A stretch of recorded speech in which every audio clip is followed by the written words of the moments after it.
The world was vast. Too vast for someone like me, Josiah, a tiny man barely the size of a giantess's fingernail. I had long grown accustomed to life in the shadow of towering beings, but that didn't make it any less dangerous. Every day was a challenge. Every step I took in this oversized world was a gamble. The meadow, my usual haunt, was a vibrant yet perilous place. To a giantess, it might seem serene and beautiful, a stretch of soft grass and blooming flowers. But to me, it was a maze of colossal greenery and unseen threats. It was here, amidst towering stalks of grass, that my life changed forever. The tremors started subtly, just faint vibrations in the earth. I froze mid-step, my instincts honed by years of survival. The ground quivered beneath me, the thuds growing louder with each passing second. A giantess was coming. Her presence was announced long before she appeared. The rhythmic pounding of her footsteps was like distant thunder rolling across the plains. I ducked behind a stalk of grass, my heart hammering in my chest. When I finally saw her, I was struck dumb by her beauty. She was impossibly tall, her auburn hair flowing like liquid fire, catching the sunlight with every step. Her dress, white and flowing, shimmered like a cloud against the sky. Her sandals, soft, foam monstrosities to me, compressed the earth with every step. She was a goddess, strolling through her domain with an air of quiet grace. I was too mesmerized to move. It wasn't until her sandal landed mere inches from my hiding spot that the spell broke. The ground shook violently, and I stumbled backward, snapping into survival mode. "Move, Josiah," I muttered to myself. "Move or die." The next moments were a blur of adrenaline. I darted through the grass, each step of hers sending ripples through the earth that threatened to knock me off my feet. I dodged falling debris, tiny twigs to her, but massive obstacles to me, and scrambled to stay ahead of her path.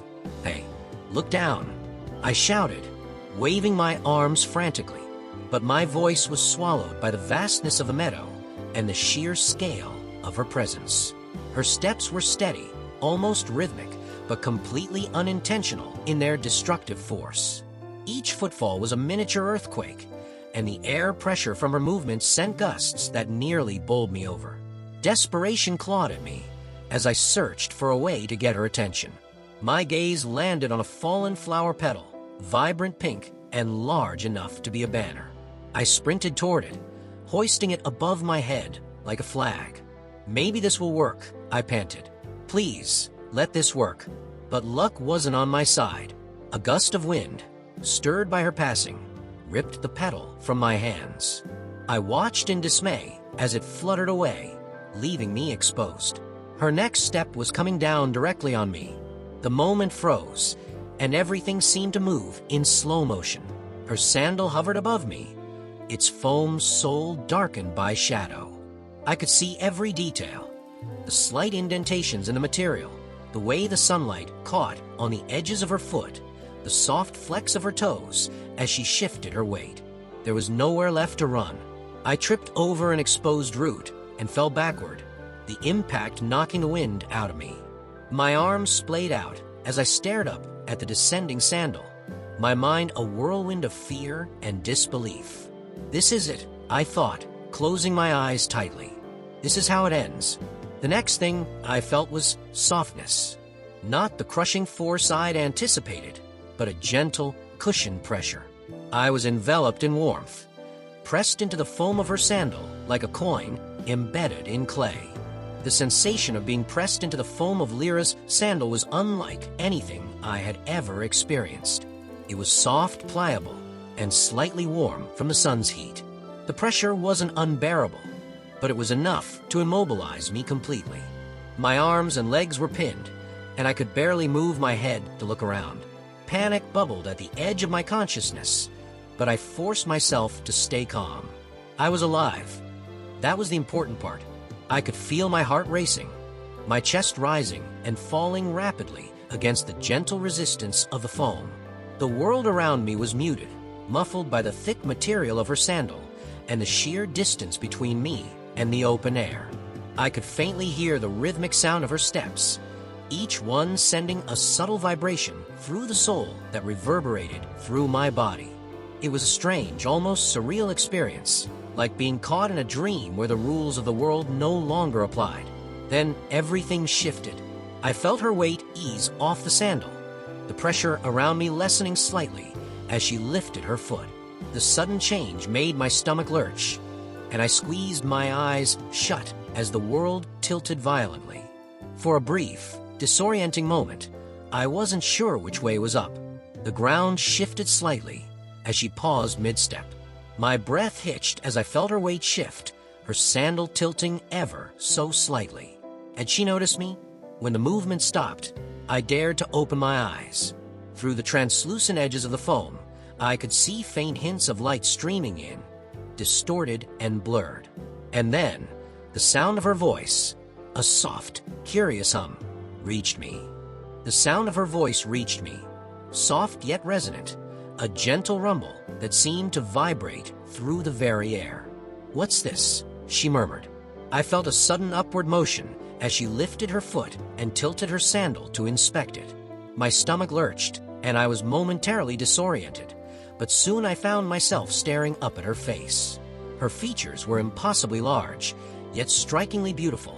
Emerald green eyes framed by thick lashes, a cascade of auburn hair falling in waves, and lips parted in a curious smile. Her gaze scanned the sole of her sandal until it landed on me. Her eyes widened in surprise, and she carefully plucked me free with her fingers, her touch delicate and warm. She held me up close, her expression a mixture of concern and awe. "Are you alive?"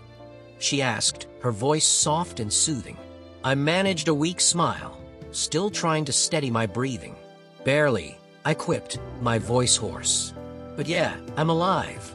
Her brow furrowed, and her lips pressed into a tight line. "I'm so sorry," she said, her voice trembling slightly. "I didn't even see you there. I could have." She broke off, her eyes darting away as if she couldn't bear to finish the sentence. "It's okay," I said quickly, my voice steadying. "Really, it's okay. I've had a lot of close calls, but this one might actually take the cake."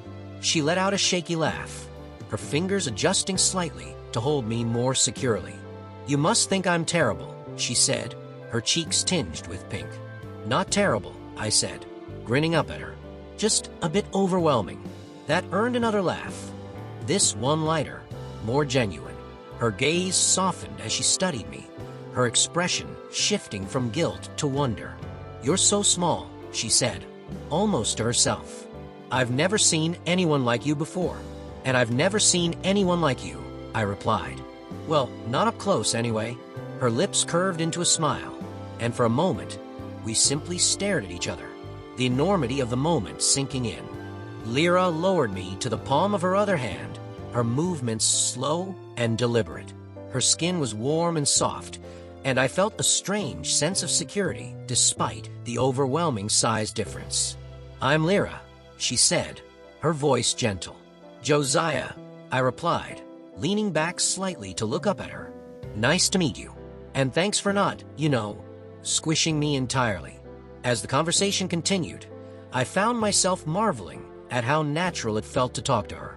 Despite the monumental differences between us, there was an ease to her presence, a kindness that made me feel seen. We talked for hours, her crouched on the ground, me sitting in her palm. She was fascinated by my life, asking endless questions about how I managed to survive at my size. I told her about my foraging routines, my makeshift shelter, and the constant dangers I faced. "You're so brave," she said, her eyes sparkling with admiration. "I can't imagine living like that." "It's not all bad," I said, smiling up at her. "Though meeting someone like you, that's a first." Her cheeks turned pink. "You're quite charming for someone so tiny." As the conversation deepened, I found myself drawn to her kindness and curiosity. And then, she hesitated, as if gathering the courage to say something. "Josiah," she began, "I have a confession to make. It's kinda weird. Try me," I said, intrigue. She bit her lip, then blurted it out.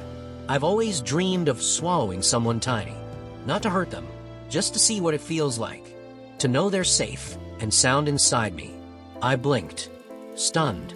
Of all the things she could have said, this was the last thing I expected. "That's oddly coincidental," I admitted. "What do you mean?" I took a deep breath. "I've always wanted to explore the inside of a giantess. To see what it's like from the inside out." Her eyes widened. "You're serious?" I nodded. "As serious as I've ever been." For a moment, we stared at each other in disbelief. Then she laughed, a joyful, incredulous sound.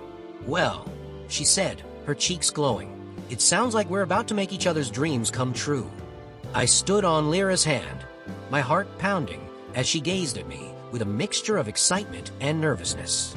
Her emerald eyes sparkled like jewels, but there was an undeniable intensity in them, as though she couldn't quite believe what I was asking her to do.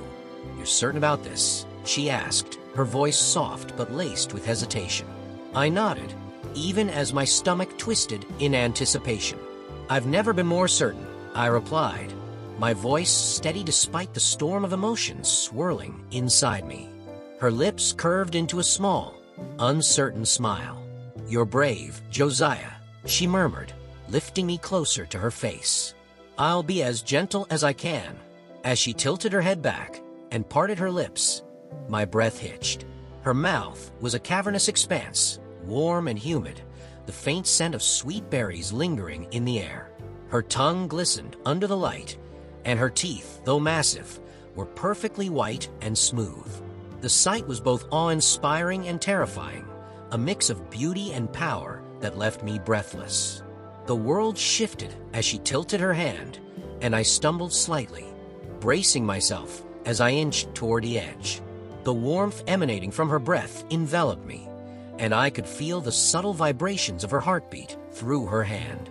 As I stepped onto her tongue, the surface was soft and slick, the texture surprising me with its velvety smoothness.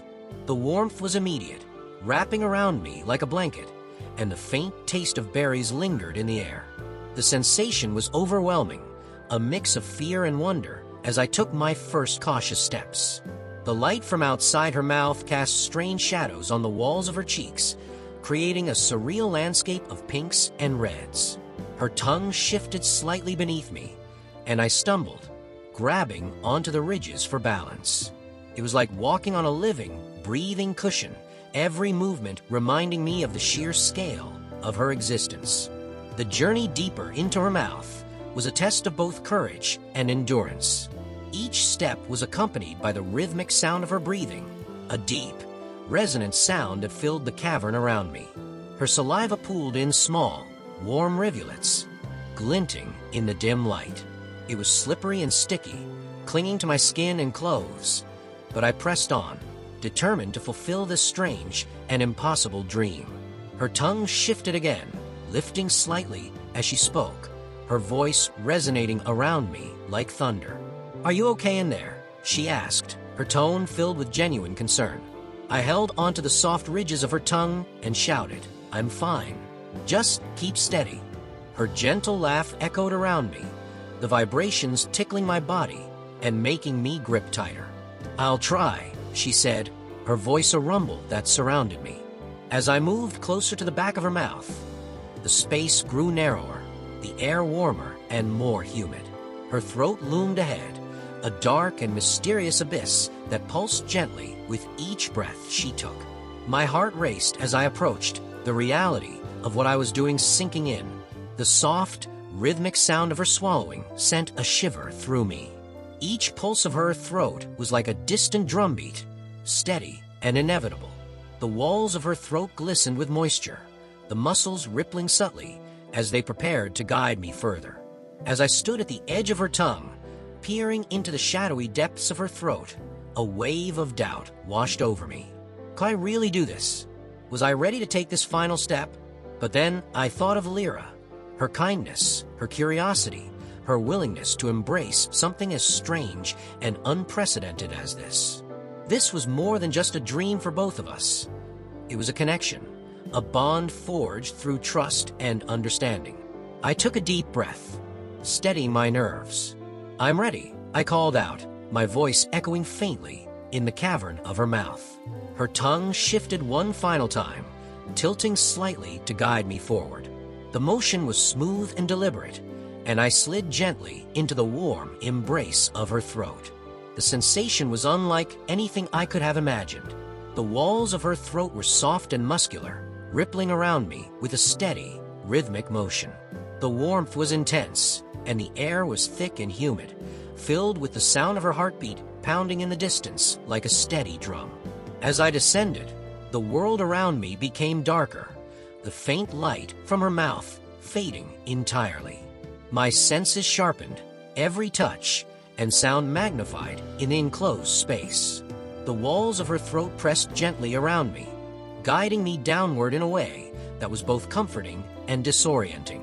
I could feel her pulse, a steady rhythm that seemed to sync with my own racing heart. The sound of her breathing surrounded me, a deep, soothing cadence that filled the silence. The journey was both exhilarating and humbling. Every ripple of her muscles, every subtle shift in pressure, was a reminder of the enormity of her being and the trust we had placed in each other. When I finally reached the bottom of my descent, I found myself in a warm, spacious chamber. The air was thick and humid, carrying a faint, sweet scent that was oddly comforting. The walls pulsed gently, their movements slow and deliberate. I sat down, leaning against one of the soft, pliable walls, and closed my eyes. My body was tired, my muscles aching from the effort of the journey. But despite the exhaustion, I felt a profound sense of accomplishment and connection. Darkness surrounded me, warm and alive. The rhythmic sounds of Lyra's heartbeat and breathing were a constant, steadying pulse that reminded me of her presence. The chamber I rested in seemed vast and endless, pulsing gently around me like the tides of an ocean. It was strangely calming, until I remembered the challenge that lay ahead. I had to climb back. The enormity of the task made my chest tighten with anxiety. Every muscle in my body protested, still sore from the journey down, and the idea of navigating the same living terrain in reverse felt almost impossible. But then, as if she could sense my hesitation, her voice came to me. "Josiah," Lyra's voice resonated faintly, a warm hum that vibrated through the walls around me. "Are you okay? Can you hear me?" I pressed my hands against the pliable wall and shouted, "I can hear you. I'm okay, but I think getting out is going to be harder than I thought." Her laugh was soft and reassuring, like a distant melody. "You've already come this far, Josiah. You're the bravest little man I've ever met. I'll help you however I can." The warmth in her voice eased the knot in my chest. "Thanks, Lyra," I called back. "I'm going to need all the help I can get." I began my ascent, pushing against the gently rippling walls. The slick, living surface beneath my hands was warm and slightly sticky, making each movement a calculated effort. My muscles ached as I pulled myself upward, my breath shallow and labored in the humid air. "Take it slow," Lyra's voice encouraged me. "You don't have to rush, just one step at a time." Her words were like a lifeline, grounding me as I fought against the overwhelming scale of my surroundings. The walls of her throat shifted subtly with each breath she took, the gentle motions both aiding and complicating my progress. Sometimes a ripple would give me a slight boost, lifting me higher, but just as often, it would shift unexpectedly, forcing me to cling tightly to avoid being pushed back down. The journey felt endless. My hands and feet ached from the constant strain, and every inch gained was hard-won. At times, frustration and exhaustion threatened to overwhelm me, but Lyra's voice always came at just the right moment, steadying me. "You're doing so well, Josiah," she said, her tone filled with admiration. "I know it's hard, but you're stronger than you think." Her encouragement filled me with a renewed sense of determination. I wasn't just climbing for myself. I was climbing for her, for us, for the connection we had forged in this impossible situation. As I neared her mouth, the air grew cooler and fresher, a welcome relief after the stifling warmth of her throat. The soft light filtering through her parted lips was like a beacon, guiding me toward freedom. My heart raced with a mix of excitement and exhaustion as I pushed myself to keep going. Almost there, Lyra murmured, her voice gentle but tinged with anticipation. "You're so close, Josiah." The final stretch was the hardest. Her tongue, soft and slick, undulated beneath me as I crawled forward, my hands sinking slightly into its velvety surface. Each movement required every ounce of strength I had left, and by the time I reached the edge of her tongue, I was completely spent. But I had made it. Lyra tilted her head slightly, her hand hovering beneath her mouth to catch me as I slid out onto her palm. The cool air hit my skin like a soothing balm, and I collapsed onto her hand, gasping for breath. "You did it!" Lyra exclaimed, her voice filled with joy and relief. Her emerald eyes sparkled as she looked down at me, and her smile was radiant. "Josiah, you're incredible."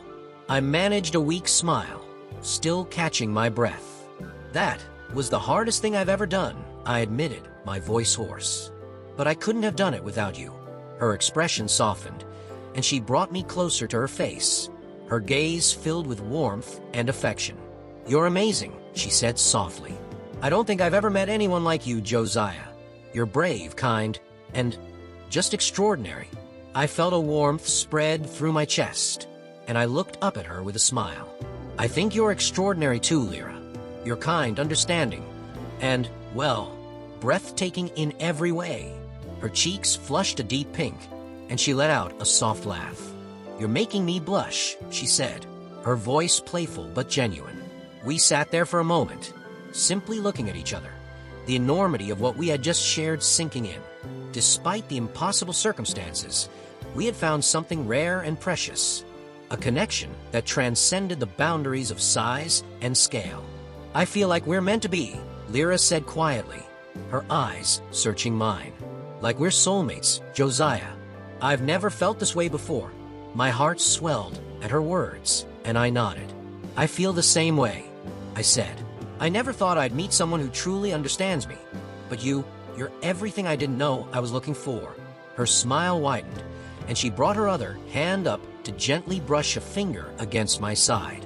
"I want to make your dreams come true, Josiah," she said, "whatever they are. And I want to make yours come true too," I replied, my voice filled with conviction. In that moment, it didn't matter that we came from two different worlds, that the odds were stacked against us. All that mattered was that we had found each other, and together, we could do anything. As the sun dipped below the horizon, casting the world in hues of gold and crimson, Lyra cradled me gently in her hands, her smile as warm as the setting sun. And as I rested against her, I knew with absolute certainty that our journey was just beginning. Together, we would defy the impossible, one step at a time.